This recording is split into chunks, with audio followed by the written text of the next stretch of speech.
এই তো রাত্রের জন্য রুটি বানাবো। আমি এই যে এখানে আটা মাখছি আর রানীকে দেখাই।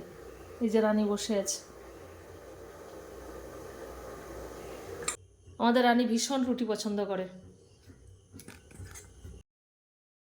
এই যে পাশে একটা পাঁচমেশালি তরকারি বানাচ্ছি, পটল, আলু, কুমড়া, সজনে ডাঁটা, সয়াবিন দিয়ে।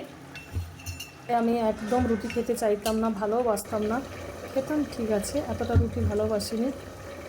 হঠাৎ করেই আমার সুগার ধরা পড়েছে, প্রায় 1 মাস হলো। তারপর থেকে প্রায় সপ্তাহে 3-4 দিন রুটি খাই রাত্রে করে। রানী এই যে বাইরে দাঁড়িয়েছে খাওয়ার জন্য। কয়েকটা ভেজে নিয়ে মেয়েকে খেতে দেবো। আমাদের রানী এই যে রুটি খাচ্ছে।